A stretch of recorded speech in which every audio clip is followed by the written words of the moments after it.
Hello everyone, welcome back to my YouTube channel Commerce Vidya. Now let's talk about our next question which is 13. बहुत ही important question है, इसमें भी maximum chances पे question आता ही होता है. ठीक है, तो ध्यान से समझना कि जो टूल्स होते हैं बैंकिंग के वो क्या काम आते हैं और हमें टूल्स चाहिए क्यों. सबसे बड़ी बात देखो, कंट्री में इन्फ्लेशन डिफ्लेशन होती रहती है. कभी बहुत ज्यादा महंगाई आ जाती है, कभी बहुत ज्यादा रेट गिर जाता है, कभी बहुत ही ज्यादा डॉलर का रेट बढ़ जाता है, कभी पेट्रोल के प्राइस, मतलब महंगाई पीक पे आती रहती है जो हम न्यूज में भी सुनते हैं. कभी बहुत मंदी का दौर आ जाता है. अभी आने वाला जून जुलाई अगस्त में हमारी जो आरबीआई है, हमारी कंट्री में एक ही ऐसा सेंटर है जो इसको हैंडल करता है, वो है RBI, reserve bank of India. Inflation को कंट्रोल करता है और डिफ्लेशन को कंट्रोल करता है. अगर ये ना करे तो आज जो आपको डॉलर 90 रुपए 100 रुपए दिख रहा है वो 200-300 प्लस चला जाए. ये इनकी वजह से, ये कुछ अपनी तरफ से टूल्स लगाते हैं जिसकी वजह से हमारा महंगाई अभी भी कंट्रोल में है. अगर ये ना टूल लगाएं तो हमारी महंगाई या जो मंदी का दौर है वो कभी कंट्रोल ना हो. तो आरबीआई डेली बेसिस पे, अब न्यूज में देखो, इकोनॉमिक टाइम्स में डेली आता है, कभी बैंक रेट को कम कर दिया बढ़ा दिया, कभी रेपो रेट को कम कर दिया बढ़ा दिया, कभी किसको कभी किसको कभी किसको. ये हमारी आरबीआई करती रहती है from time to time. Clear. अब आरबीआई दो तरीके के मेजर लेती है. पहला है क्वांटिटेटिव, फिर है क्वालिटेटिव. क्वांटिटेटिव मेजर मतलब हम पूरी इकोनॉमी में, मतलब पूरे इंडिया में, किसी भी एक पर्टिकुलर सेक्टर में नहीं, पूरे इंडिया में इन्फ्लेशन आ गई है तो हम उसके लिए कुछ अप्लाई करना चाहते हैं, वो है क्वांटिटेटिव मेजर. क्वालिटेटिव मेजर मतलब selective industry, agriculture, mining industry, coal industry, IT industry, एक इंडस्ट्री को लेके हम कोई एक्शन लेना चाहते हैं, वो क्वालिटेटिव मेजर है. मतलब स्पेसिफिकली किसी इंडस्ट्री पे अगर आप कोई कंट्रोल करना चाहते हो, इन्फ्लेशन डिफ्लेशन, तो लगेगा क्वालिटेटिव. पूरी इकोनॉमी में करना चाहते हो तो लगेगा क्वांटिटेटिव. क्लियर हो गया. Now let's talk about quantitative. Quantitative का पहला है सीआरआर. हमने तीन चीजें देखनी है हर एक टूल के अंदर. पहला कि उसका मतलब क्या है, दूसरा उससे इन्फ्लेशन डिफ्लेशन कैसे कंट्रोल होगा.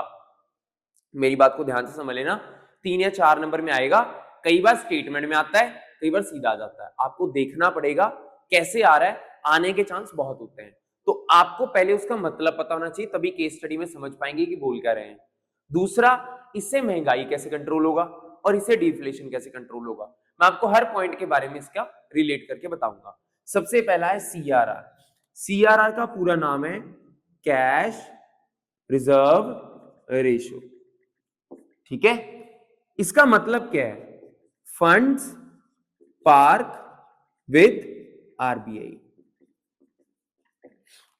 कमर्शियल बैंक कौन होते हैं? कमर्शियल बैंक एचडीएफसी, पीएनबी, सारे सरकारी और प्राइवेट बैंक को कमर्शियल बैंक माना जाता है. हर कमर्शियल बैंक को अपने डिपॉजिट्स का 4%, मैं अपनी तरफ से ले रहा हूं, अभी शायद 5-5.5-6% चल रहा होगा, 4% आरबीआई को डिपॉजिट करवाना होता है. जो हमने क्रेडिट क्रिएशन वाले टॉपिक में भी पढ़ा था, जो एलआरआर था वो आरबीआई को जमा करवाना होता है. मतलब सीआरआर, आपको अपना फंड आरबीआई को देना पड़ेगा और ये आरबीआई कभी वापस नहीं करेगा. कब वापस करेगा? जब आपका बैंक बंद होने वाला होगा. मतलब ये सेफ्टी साइड के लिए आरबीआई हर बैंक से 4% रखवाता है टोटल डिपॉजिट का, परसेंटेज ऑफ टोटल डिपॉजिट्स. अपने टोटल डिपॉजिट्स का मेजरली इसमें डिमांड आते हैं, उनका कुछ परसेंट, 4%, 5% आरबीआई अपने पास मंगवा लेता है. मान लो मेरे पास टोटल डिपॉजिट 100 करोड़ का आया, उसमें से 4% मैंने आरबीआई को दे दिया, 4 करोड़ आरबीआई को जमा करवा दिया. मेरे पास कितना बचा? 96 करोड़ बचा. 96 करोड़ बचा. इसको सेट करके अब मैं बाकी को लोन दूंगा. अब इससे आरबीआई इन्फ्लेशन डिफ्लेशन कैसे कंट्रोल करेगा? मतलब पता लग गया कि देखो सर, जो पैसा हमारे पास जितना लोग जमा करवाएंगे उसका 4% मैं आरबीआई को दे दूंगा. That is called CRR. Sir अब इसे इन्फ्लेशन डिफ्लेशन कैसे कंट्रोल होगा? समझो जरा. अगर सीआरआर, एग्जांपल बता रहा हूं, इफ मैंने सीआरआर 4% से 5% कर दिया, पहले आरबीआई को हम 100 करोड़ का 4% मतलब 4 करोड़ जमा करवाते थे. अब 100 करोड़ का 5%, 5 करोड़ जमा करवाएंगे, 1 करोड़ एक्स्ट्रा जमा करवाना पड़ रहा है। इसका मतलब मेरे पास, मैं कमर्शियल बैंक हूं, मेरे पास तो लोगों के देने के लिए पैसा ही नहीं बचा, मार्केट में पैसा ही नहीं है, लोग डिमांड कहां से करेंगे, प्राइस अपने आप गिर जाएगा, मतलब इन्फ्लेशन कंट्रोल हो जाएगा। तो यहां पे आपने देखना है if CRR increase from 4 to 5%, तो यहां पे आपने समझ लेना है कि commercial banks will not have money, land करने के लिए मनी नहीं है, decrease in money supply, market में मनी सप्लाई कम हो गई, और डिक्रीज इन प्राइस, प्राइस कम हो गया जिससे इन्फ्लेशन कंट्रोल हो गया। इन्फ्लेशन तभी कंट्रोल हो सकता है ना जब प्राइस गिर जाए। ये लो गिर गया प्राइस, गिरा क्यों, लोगों के पास पैसा ही नहीं डिमांड करने के लिए, क्योंकि मनी सप्लाई नहीं है। मनी सप्लाई क्यों नहीं है, क्योंकि कमर्शियल बैंक लोन ही नहीं दे रहा। कमर्शियल बैंक लोन क्यों नहीं दे रहा, क्योंकि वो तो पैसा जमा करवाया आरबीआई के पास। समझिए, ये लॉजिक है जिससे सीआरआर अगर आरबीआई ने बढ़ा दिया तो कमर्शियल बैंक के पास पैसा नहीं बचेगा लोन देने के लिए, कम हो जाएगा पैसा, और मनी सप्लाई कम हो जाएगी मार्केट में, जिसकी वजह से लोग डिमांड ही नहीं कर पाएंगे, क्योंकि लोगों के पास पैसा ही नहीं है। कमर्शियल बैंक लोन दे ही नहीं रहा, मैं तो लोन पे चलता हूं एग्जांपल के लिए, मेरे पास पैसा ही नहीं आ रहा, जब मेरे पास पैसा ही नहीं आ रहा मैं डिमांड क्यों करूंगा, डिमांड नहीं होगा तो प्राइस अपने आप गिर जाएगा। और इसी में हम डिफ्लेशन कंट्रोल कर सकते हैं। इफ सीआरआर 5 to 4%, तो commercial bank will have more money, decrease की जगह इंक्रीज, डिक्रीज की जगह इंक्रीज, तो इससे क्या होगा, डिफ्लेशन कंट्रोल होगा। आप चेक कर सकते हो बोर्ड पे, मैंने आपको सीआरआर के बारे में बताया, सीआरआर में कैसे इन्फ्लेशन और डिफ्लेशन को आप कंट्रोल कर सकते हो, बड़े ध्यान से समझ लो, कई बार पेपर में आया है। क्लियर हो गया। चलो अगली बात करते हैं एसएलआर पे। सीआरआर आरबीआई के पास पैसा जमा करवाना, एसएलआर का मतलब है स्टैट्यूटरी लिक्विडिटी रेशो, ये पैसा मुझे अपने पास ही रखना है सेफ्टी साइड के लिए। आरबीआई ने बोला है पैसा रखना जरूरी है, आप इस पे इफर्ट नहीं कर सकते कि छोड़ो कोई नहीं, आरबीआई ने बोला रहने दो रख देंगे छोड़ो पर, ऐसा नहीं। हर बैंक को, हेड ऑफिस को अपने पास अपनी टोटल एसेट्स का, यहां क्या था टोटल डिपॉजिट का, यहां क्या है टोटल एसेट्स का नियर अबाउट 24% साइड में रखना होता है, कैश के रूप में, गोल्ड के रूप में, सिक्योरिटीज के रूप में साइड में रखना है। रीजन बीइंग सो दैट अगर बहुत ज्यादा कैश क्रंच आ गया मार्केट में तो आप वो पैसा यूज कर लो। मान लो मेरे पास 500 करोड़ की एसेट्स है, 20% रखना है, 100 करोड़ साइड में रखना पड़ेगा, चाहे वो कैश रखो, गोल्ड रखो, बीआर रखो, कुछ भी रखो, साइड में रखना पड़ेगा, इस पे कोई भी इफ बट नहीं है। क्लियर।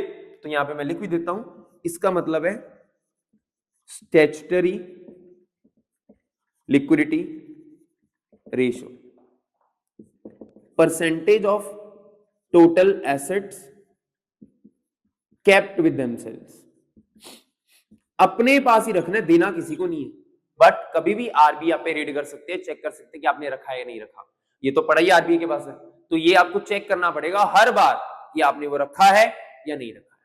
क्लियर। मान लो एग्जांपल के लिए, इफ एसएलआर कर दिया हमने 24% से 26%, पहले 24% था, अब 26% कर दिया, पहले 100 करोड़ का 24 करोड़ रखना पड़ता था, अब 26 करोड़ रखना पड़ेगा साइड में, मतलब वो 2 करोड़ तो पब्लिक को दे ही नहीं पा रहा। सेम बात आ गई, ये वाली सेम बात आ गई, कमर्शियल बैंक के पास पैसा नहीं होगा, मनी सप्लाई डिक्रीज हो जाएगी और प्राइस डिक्रीज होगा, इन्फ्लेशन कंट्रोल। और यहां भी सेम, अगर 24% से मैं इसको 22% कर दूं, कमर्शियल बैंक के पास पैसा ज्यादा हो जाएगा, इंक्रीज हो जाएगा, इंक्रीज और डिफ्लेशन कंट्रोल, मतलब इन्फ्लेशन डिफ्लेशन कंट्रोल करना बिल्कुल सही है, सेम पैटर्न है।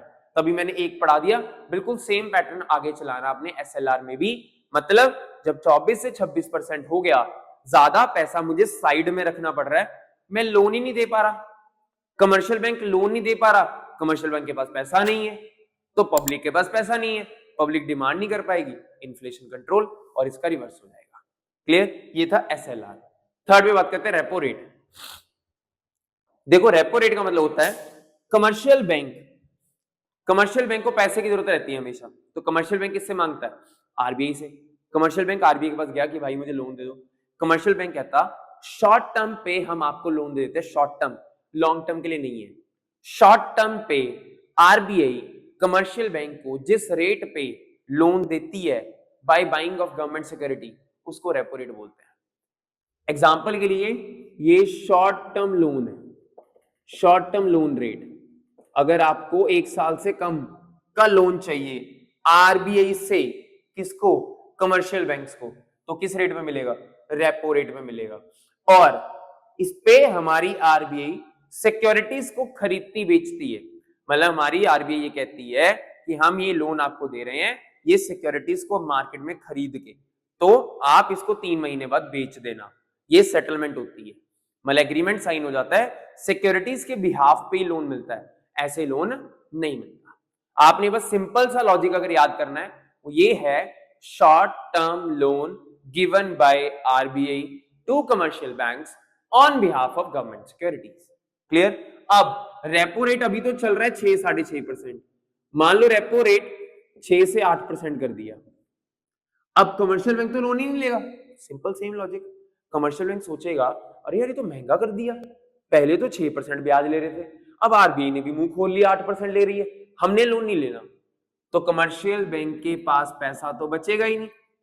कमर्शियल बैंक के पास पैसा नहीं है तो मनी सप्लाई भी गिर गई, मार्केट में पैसा ही नहीं है तो प्राइस तो ऑटोमेटिकली गिरना ही है, इन्फ्लेशन कंट्रोल। और अगर ये 8 से 6% हो गया, कमर्शियल बैंक करेगा फटाफट और लोन ले लो, मार्केट में मनी सप्लाई बढ़ा दो और प्राइस तो अपने आप बढ़ जाएगा, डिफ्लेशन कंट्रोल। ये आपने करके दिखाना है वहां पे, पहले मीनिंग लिख देंगे, फिर इन्फ्लेशन या डिफ्लेशन जो भी उन्होंने बोला होगा, नहीं बोला दोनों कंट्रोल करके दिखा देंगे कि हमें पता है रेपो रेट से ऐसे हमारी आरबीआई इन्फ्लेशन डिफ्लेशन को कंट्रोल करती है। क्लियर। आगे आगे reverse repo rate, this is called deposit rate. कई बार अब ऐसा भी होता है, कमर्शियल बैंक को लगता है यार हमारे पास ना पैसा ज्यादा ही आ गया, लोन कोई ले नहीं रहा, अब क्या करें, यार ये पैसा ना आरबीआई को दे देते हैं, आरबीआई को तो पैसे की हर टाइम जरूरत रहती है, आरबीआई को दे देते हैं, ब्याज ही आ जाएगा कुछ, हम एक्स्ट्रा पैसा जब पब्लिक के पास होता है हम बैंक में जमा करा देते हैं कि चलो ब्याज आएगा, इंटरेस्ट मिलेगा।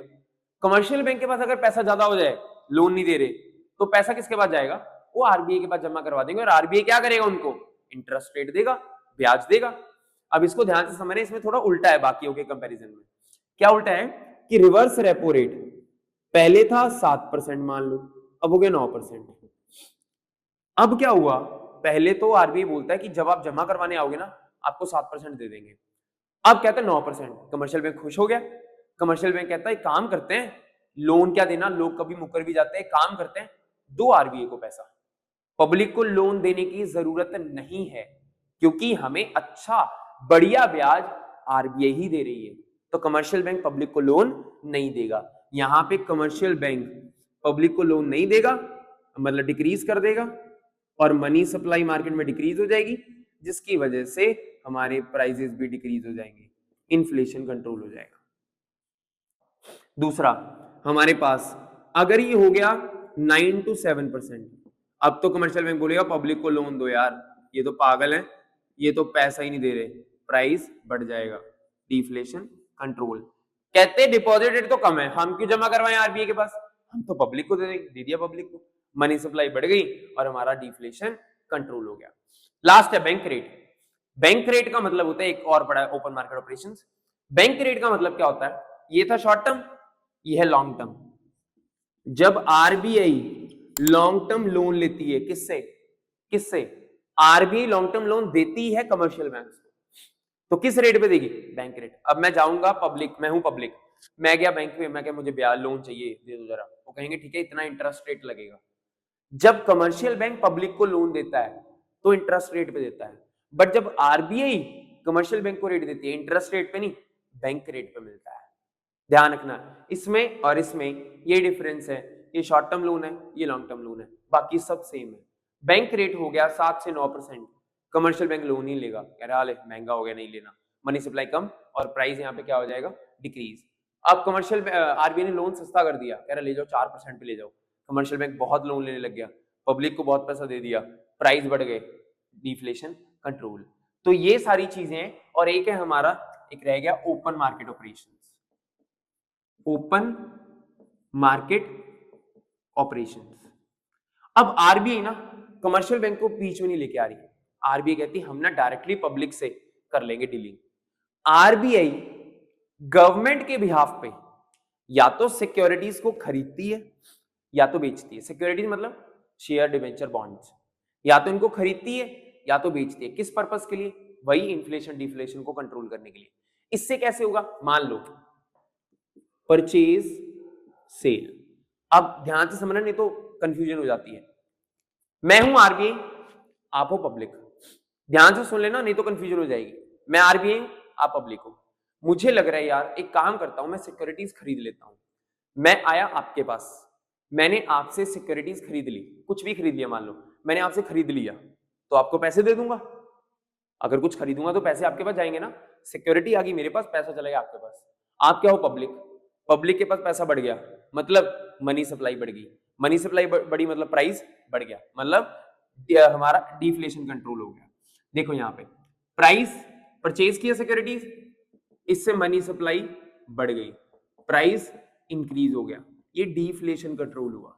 और सेल में मार्केट सप्लाई, मनी सप्लाई कम, प्राइस कम, इन्फ्लेशन कंट्रोल। मैंने आपको बेच दी सिक्योरिटी, अब आपसे पैसा मेरे पास आ गया। अब क्या डिमांड करोगे? आपके पास तो पैसा ही नहीं है, तो प्राइस गिर जाएगा। इससे मेरा क्या कंट्रोल हो जाएगा? इन्फ्लेशन कंट्रोल हो जाएगा। तो आपको देखना पड़ेगा डिफ्लेशन कंट्रोल करना है या इन्फ्लेशन कंट्रोल करना है। ये आप इसका स्क्रीनशॉट भी ले सकते हो। ये हमारे क्वांटिटेटिव टूल्स, ये सारे क्वांटिटेटिव टूल्स हैं। CRR, SLR, repo rate, reverse repo rate, bank rate, ये सारे टूल्स वो हैं। इसमें तो कोई ना कोई पेपर में एक आपको मिल ही जाएगा। इसके बाद हम क्वालिटेटिव की बात करेंगे। ध्यान रखना, CRR, SLR, bank rate, reverse repo rate, open market operation बहुत इंपॉर्टेंट है, क्योंकि इन पे एक क्वेश्चन मैक्सिमम टाइप पेपर में आता ही होता है। Clear? Now let's talk about qualitative measures. So here we go with qualitative measures. मैंने आपको अभी क्वांटिटेटिव मेजर्स करवाया, अब बात करते हैं क्वालिटेटिव मेजर्स के ऊपर। क्या बताया था मैंने? क्वालिटेटिव का मतलब कि सिलेक्टिव इंडस्ट्री पे लगाना है, पूरी इकोनॉमी पे नहीं लगेगा, कुछ इंडस्ट्रीज पे लगेगा ये। रीजन बीइंग, हमें ये पता होना चाहिए कि ये जो कंट्रोलिंग मेजर है, ये हम एक इंडस्ट्री, चाहे वो एग्रीकल्चर है, चाहे वो माइनिंग है, कोल है, कोई भी इंडस्ट्री है, उस पर लगा रहे हैं। सबसे पहला टूल, इसमें सिर्फ 3 ही टूल आते हैं, margin requirement, moral suasion, rationing of credit. सबसे पहले मार्जिन रिक्वायरमेंट। इसका मतलब क्या है? आजकल क्या होता है, कोई भी प्रॉपर्टी आप लेने जाते हो, लोन लेने जाते हो, प्रॉपर्टी को रख के, पूरा तो लोन मिलता नहीं। जितनी करंट वैल्यू है सिक्योरिटी की, करंट वैल्यू, ठीक है, उसको कंपेयर करके उसको देखा जाता है किसके साथ? Loan granted. उसके डिफरेंस को कहते हैं मार्जिन रिक्वायरमेंट। 1 करोड़ की प्रॉपर्टी है, 90 लाख का लोन है, कितने का मार्जिन है? 10 लाख का। इसको यूज करती है आरबीआई इन्फ्लेशन डिफ्लेशन को कंट्रोल करने के लिए। कैसे बताता हूं। अब आरबीआई ने क्या बोला, जितने भी प्रॉपर्टी लोन दे रहे थे, आरबीआई कहते सुनो बात, आज से हमारा क्या सिस्टम था? 1 करोड़ की प्रॉपर्टी, 90 लाख का लोन, 10 लाख का मार्जिन रखोगे। अब से क्या करना है? 1 करोड़ की प्रॉपर्टी, 80 लाख का लोन, ये करेंगे आज से। हमारी आरबीआई ने सीन बना दिया, 20 लाख का मार्जिन कर दो। 1 करोड़ की प्रॉपर्टी, 80 लाख का लोन, 20 लाख का मार्जिन। इससे क्या होगा? अब लोग बोलेंगे यार क्या फायदा, हमने लोन ही नहीं लेना, 20 लाख का घाटा पड़ रहा है, पहले 90 लाख देते थे, अब 80 लाख दे रहे हैं। मार्केट में डिमांड फॉर क्रेडिट कम हो जाएगा, लोग मांगेंगे नहीं उधार, मनी सप्लाई कम हो जाएगी। लोग कहेंगे हमें नहीं चाहिए लोन, क्योंकि आप तो बहुत लूट रहे हो, 20-20 लाख की प्रॉपर्टी हमारी ऐसी रख जा रहे हो, और अगर ये गिर गया तो प्राइस कम हो जाएगा, इससे इन्फ्लेशन कंट्रोल हो जाएगा। देखो ऐसे भी कर देती है सरकार कई बार एक पर्टिकुलर इंडस्ट्री में कि भाई मार्जिन बढ़ा दो, अपने आप इन्फ्लेशन कंट्रोल हो जाएगा। और दूसरा, 1 करोड़ की प्रॉपर्टी, 95 लाख का लोन, सिर्फ 5 लाख का मार्जिन, लोग खुश हो गए, डिमांड फॉर क्रेडिट बहुत बढ़ गया, मनी सप्लाई बहुत बढ़ गया, प्राइस बढ़ गया, डिफ्लेशन कंट्रोल। अब हमारी सरकार को देखना है इन्फ्लेशन कंट्रोल करना है या डिफ्लेशन कंट्रोल करना है। इन्फ्लेशन कंट्रोल करना है तो मार्जिन को बढ़ा देंगे, मार्केट में और पैसा नहीं होगा। डिफ्लेशन कंट्रोल करना है तो डिमांड उनको बढ़ानी पड़ेगी, जिससे मनी सप्लाई बढ़ जाएगी और अल्टीमेटली हमारा डिफ्लेशन कंट्रोल हो जाएगा। ये आपको देखना पड़ेगा किस तरीके से मैनेज करना है। Got my point? क्लियर हो गया? ये है मार्जिन रिक्वायरमेंट। अब बात करते हैं रेशनिंग ऑफ क्रेडिट। इसका मतलब हमारी सरकार क्रेडिट कोटाज लगा देती है।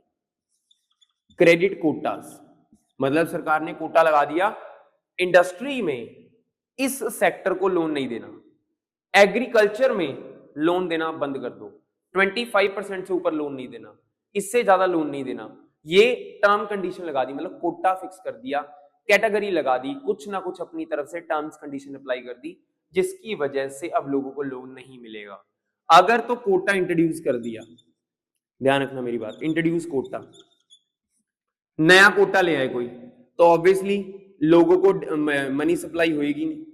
क्यों नहीं है मनी सप्लाई? पैसा ही नहीं दे रही सरकार, कोटा लगा के बैठी, कह रही इस सेक्टर को लोन नहीं देना, मनी सप्लाई नहीं है, तो प्राइस डिक्रीज हो जाएगा, इससे इन्फ्लेशन कंट्रोल हो जाएगा। और यही अगर हमारी सरकार ने डिक्रीज कर दिया कोटा, डिक्रीज की जगह लिख लो विड्रॉल, अगर विड्रॉ कर लिया, करे हटा दो कोटे सारे, तो मनी सप्लाई बढ़ जाएगी, हर किसी को लोन मिलेगा, प्राइस बढ़ जाएगा, डिफ्लेशन कंट्रोल हो जाएगा। डिपेंड करता है हमारी सरकार कोटा लगा रही है या विड्रॉ कर रही है।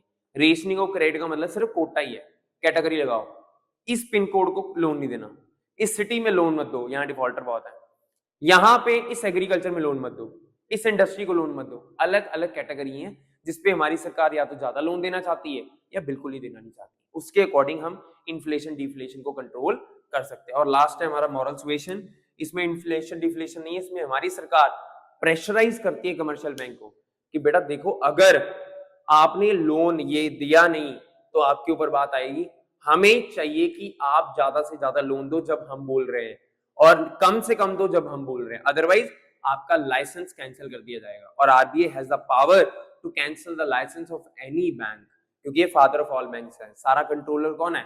आरबीआई। तो ध्यान रखना, आरबीआई के अकॉर्डिंग वो कभी भी आपको प्रेशराइज कर सकते हैं कि आपको इस पे लोन देना चाहिए नहीं देना चाहिए, आपको प्रेशराइज किया जाएगा, दैट्स इट, और कुछ भी नहीं है।